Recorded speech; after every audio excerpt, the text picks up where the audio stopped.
if you've been living under a rock, Tesla have announced their latest vehicle, the Cybertruck. It's basically a big ute that goes head to head with the truck market in the US, the F-150s, the Rams, those kind of large format dual cab style of utes. And have you got some of the specs there, Johnny? I have. We'll reel through those in a moment. The first thing we need to talk about, though, is the thing everybody's talking about, which is the radical design. Yep. The design itself, for those of you who haven't seen it, now I would encourage you to go over to the website and have a look, or do a search under Tesla Cybertruck. In many respects, it's a retrograde yet futuristic design. It's a triangular shape. It's done away with the curvature we see on most vehicles that we've come to expect over the past 100 years. And it's a very practical design, wouldn't you say, Silly? It puts function over form. And that design is based on what they're calling an exoskeleton. So it derives a lot of strength through this actual design concept, which is triangular. It's very, very different. And you know, it's one of those things. It's going to polarize people. Yeah. But I was talking to someone about it this morning, and I think they've actually made the traditional truck look boring now. Yeah, it's so radical that it has actually done that. Yeah. To me, as soon as I saw it, I immediately drew a reference with a 1982 movie, Blade Runner by Ridley Scott. Yeah. The opening scene of the flying vehicle. And if you go and look at one of those images online, you'll see the triangular shapes in that car. So when I said it's kind of like a retro futuristic design, in the 80s, the DeLorean in Back to the Future, Blade Runner, all depicted the future to have these very sharp lines, and these triangular shapes were very common. But we have since done away with those where curvature became more popular. So it does really have a futuristic feeling for me, and I really embrace that.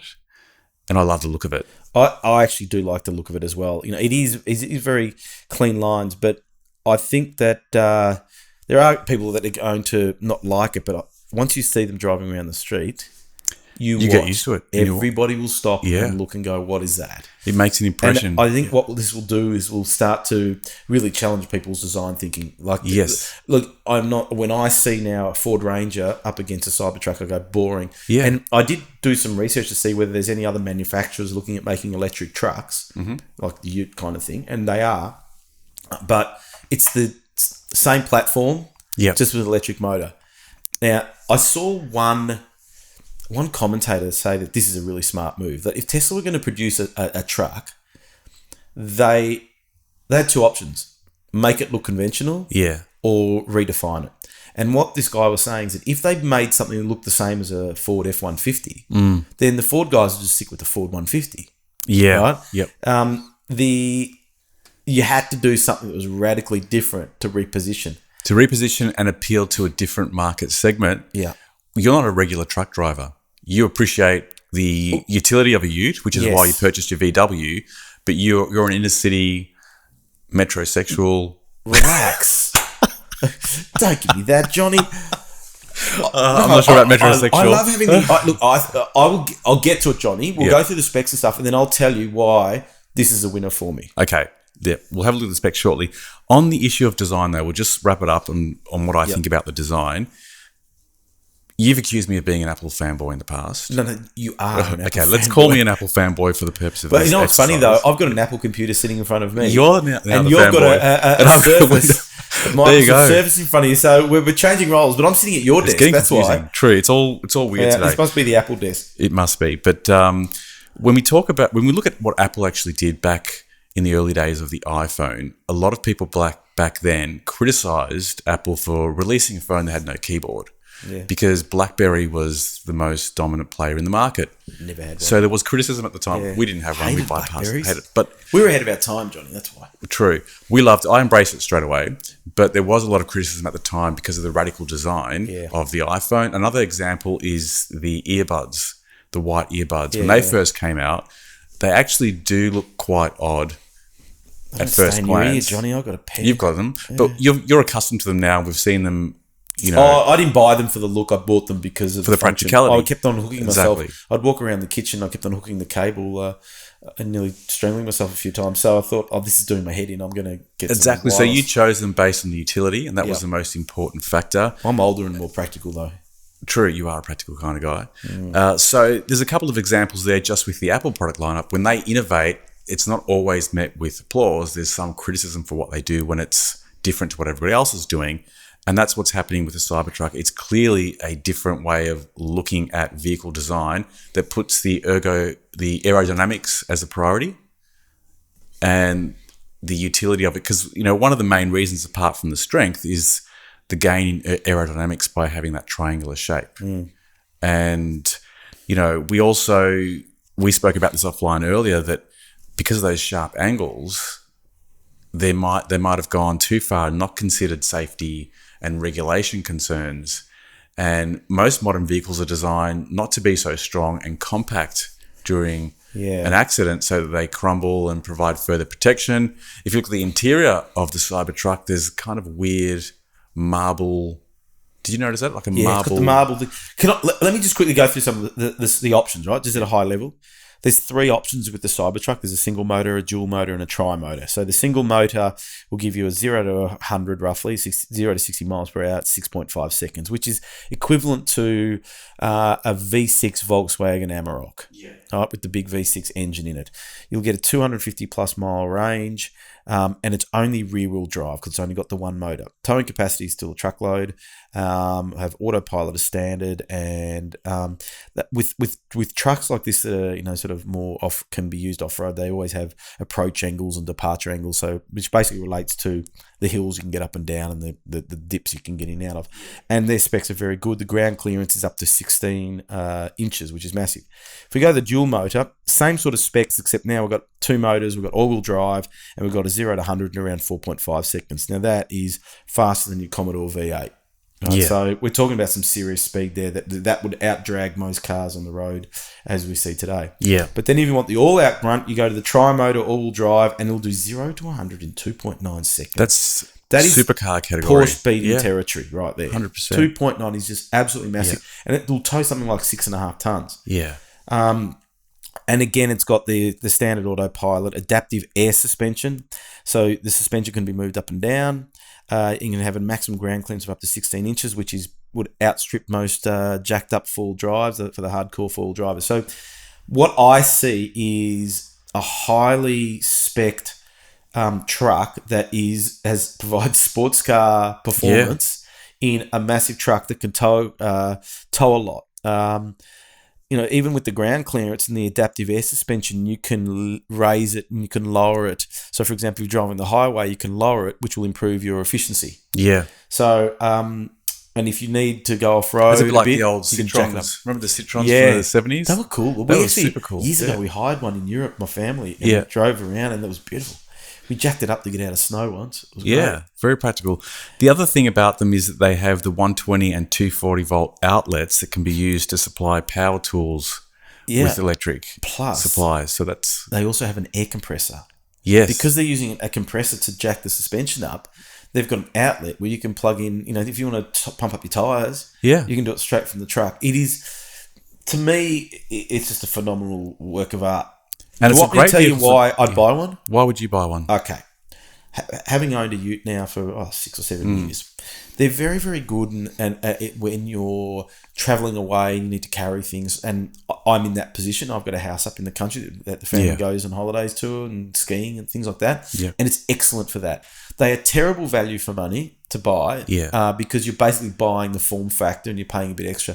When I say they're not great value for money, well, their performance is never great. They're always a bit underpowered. They don't come with a lot of features that a sedan at a similar price would come with. Yeah. Especially my Volkswagen, they really skimped it. Okay, it's an older version, but they really skimped and they have improved. But I had to look at a newer one and there's really not much difference in 6 years or something. Yeah. Not much has changed. Yeah. Now they give you GPS, before they didn't. Yeah. And so I have a very, very basic car that I paid a fair bit of money for.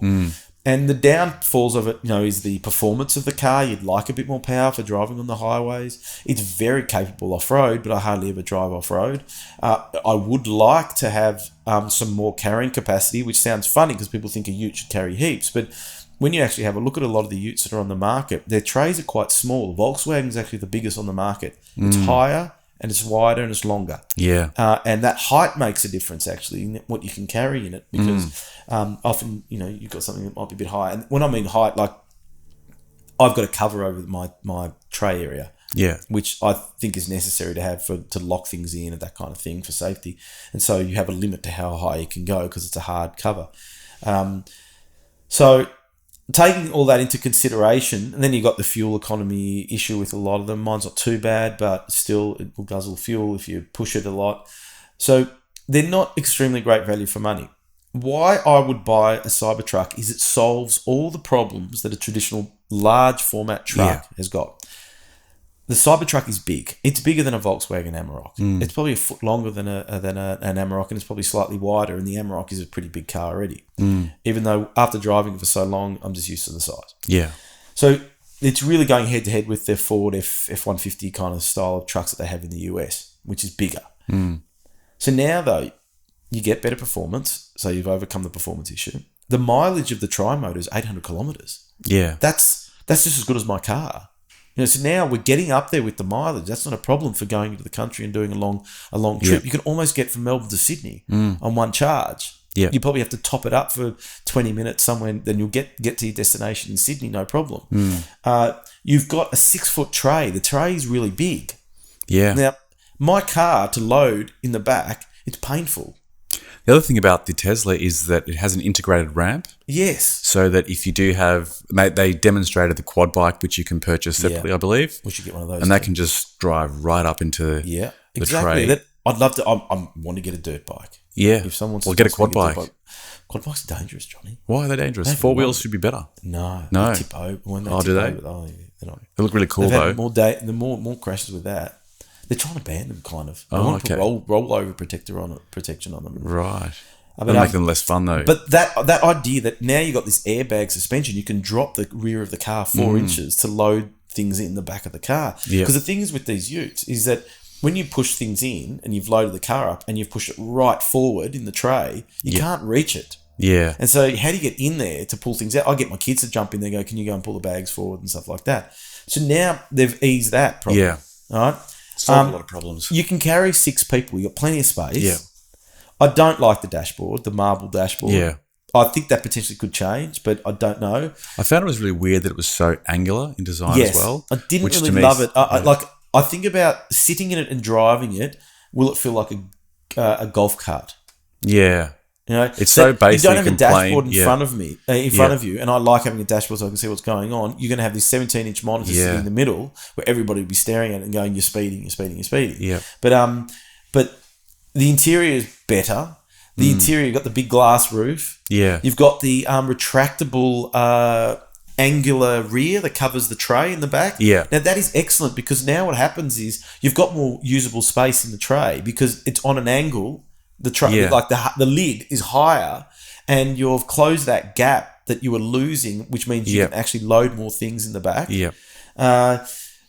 It can the height adjustability of it, that you can lower it. So a lot of people buy 4-wheel drives like utes and they jack them up for off-road and then they have to put steps so that people can get in the cars and all this kind of stuff. Well, this can go up and down as you like and it can suit the different driving style. It will be better around town when you lower it up, and then when you hit the dirt road, you can jack it up to get a bit more ground clearance. The other thing that I saw some designs, I'm not sure if these are in existence yet or just planned for a future add-on feature, but people turn them into a kind of a cabin for camping. I saw that in the photos. So there's like an extension you can put onto this tray, which I think makes it a really good multi-purpose vehicle for when you are traveling to the country areas. The other thing is that is really highly advertised about this particular vehicle is how indestructible it is. And even when they spoke about it being bulletproof, even though the demonstration proved to have some flaws there, when you would have seen the demonstration where they threw the metal ball and the glass was supposed to be resistant to that, but it actually cracked. Yeah. There's a whole lot of excuses for that, but they're really potentially playing on that whole prepper doomsday scenario market. People that want a vehicle that's indestructible for a future apocalypse. It has that kind of feel as well. It does. I've got concerns about it though, because we always were taught now about crumple zones and the car crumbling as I was saying earlier, it doesn't really make sense. But now you've got, what they're basically doing is they're using the outside of the body shell as a structure, for rigidity in the chassis of the car. So what happens in the event of impact then? How does that protect the occupant? And they haven't talked about safety at all. They haven't talked about airbags. It's very angular in the cockpit area. Exactly. You know what my belief is? that what we saw is not what we're going to totally get. Yeah. I think we'll get that shape, but we may end up seeing bumper bars on it because bumper bars are introduced as pedestrian safety. If you hit somebody, things like that. That there are regulations in different countries will turn around and say, well, like, where's the bumper bar? And also, there are no wing rear mirrors. view mirrors are required by most. Well, but the thing is, they might sit there and say, well, we've got that covered because we're doing it with cameras. Yeah. So we do provide rear vision view for the driver. Yeah. My question is okay, they haven't talked about where you see it. It might be in the rear vision mirror that you might get 360 degree view kind of thing. But you will, and might be on the screen. But obviously they've sorted something out with cameras to manage, the side view of the car. But it's going to be very interesting to see what they need to do to meet regulations, because no doubt they're going to have to meet crash tests and all that kind of stuff. And we haven't heard anything about that. As it stands now, I'm just waiting to see how it stacks up from a safety perspective. And we have got a couple of years to wait. We believe the first one's going to be available in 2021. I think 2021 they're going to start production, and I think it's late 2021. Yeah. And I saw that in late 2022. Yeah. They'll start the tri-motor version. So I was looking at now. So if I click on order now, they start giving you sort of some estimates as when they'll go into production. Now, the tricky thing is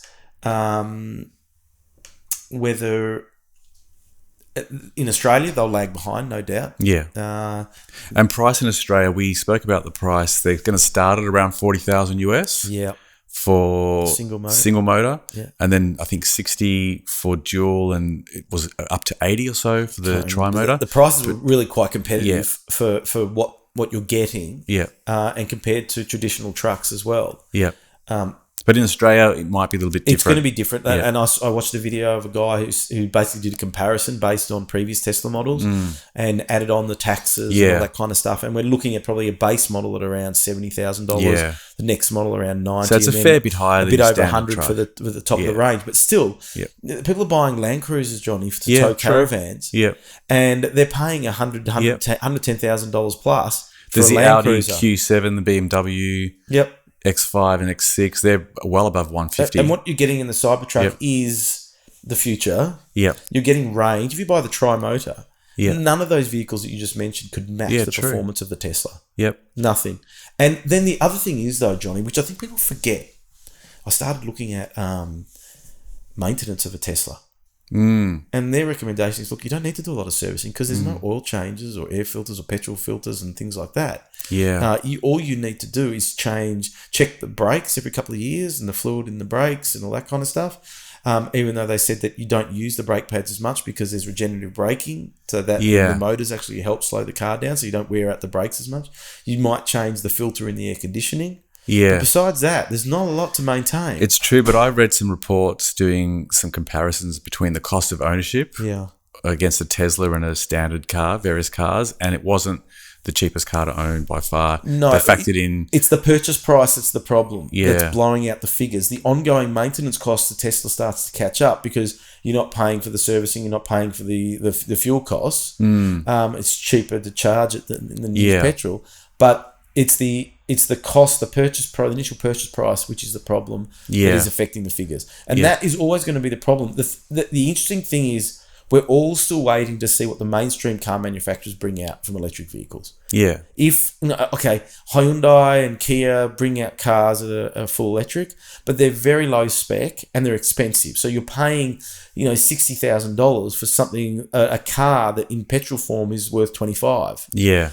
So you're paying an extreme premium for the electric technology really in a car that's still not going to be that great and it's not going to perform that great. True. Whereas But Tesla's BMW and Audi are starting to bring out, I think in 2020, there's going to be a few new models that are going to be really quite decent for the features you get. The thing is they're all still more expensive. They're all still pitching them higher. And that's where you won't get full-scale adoption. It's interesting that where the price point of the Cybertruck is not bad. Yeah, if you look at it compared to the other options, it's not too bad at all. 6-seater, Johnny. Yeah. It's a big car. And it has the performance. And it's just, And I think from a styling perspective, it was a bit like, remember the Renault Meganes came out, and I had Which one. you had one of those. And everyone, either you liked it or you didn't. I personally liked it. Now, the Renault Meganes the new Renault Meganes look beautiful. But they've gone up in price a lot, but they look beautiful. And so people adapt. We drive different cars than what we did 20 years ago. They look different. Yeah. So I think people will get used to it. It'll grow on people. Another thing is, as an endorsement, there's quite a few people that have placed orders for this. So as we mentioned, there's over 250,000 orders for this. So that shows I'm tempted, Johnny. I'm still tossing up. Should do it, silly. I would encourage it. It's $150 and it says here, fully refundable. You'll be able to complete your configuration as production nears in late 2021. Tri-motor all-wheel drive production is expected to begin in late 2022. So if you want the full spec, you're going to have to wait even longer. Now, I'm saying that by the time it hits Australian shores, you're going to be looking 2023 for, say, the tri-motor, and you may get, at best, your dual-motor Cybertruck in 2022. Do you think that by pre-ordering, you're basically securing your vehicle early? If you wait till later, do you think it's going to take even longer to get it? The queue. You've been a long queue so for it. So really, if you're serious about it, you've got to pre-order now. Yeah. So they're saying you'll be able to complete your configuration of production nears in late 2021. Yeah, when they finalise all the options. We've got 2 years to go. Yeah. And I reckon the cars will be delivered in 2022 and start to be seen on the roads here. Yeah. At best. Should I do it? I reckon do it, silly. Should I pay the $150? I reckon go for it. Get my name on the list. But the thing is, I don't know how much it costs. Got nothing to lose, silly. Well, you have. If you change your mind, just get your refundable deposit. And you're supporting Tesla in the meantime. Dubai Police ordered one. Yeah. How cool is that? They've gone and bought supercars and stuff like that in the past. But why wouldn't you?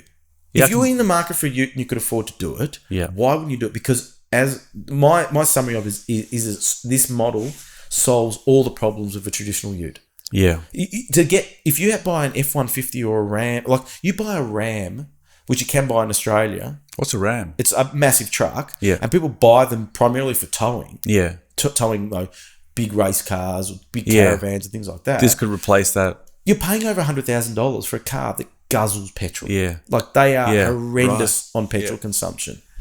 You've now solved that. Yeah. And you've got better performance. Yeah. I reckon we're all in, silly. I want to see you with a Cybertruck. I'm waiting for the new Roadster. That's more my style. Yeah, but have you seen the price? Yeah, I'll go for it still. I'm in, silly. With the imminent success of this podcast, look, this will pay out the Cybertruck and the Roadster, and we're going to be all in with Tesla. I think I might do it, Johnny. I think I might put my name down. Go for it, silly. But what have I got to lose, really? And listen, the other thing about it is that Elon Musk promised that one of these is going to appear on Mars. So he's going to launch one on his SpaceX rocket and put one on Mars. I'd hope they come in different colors.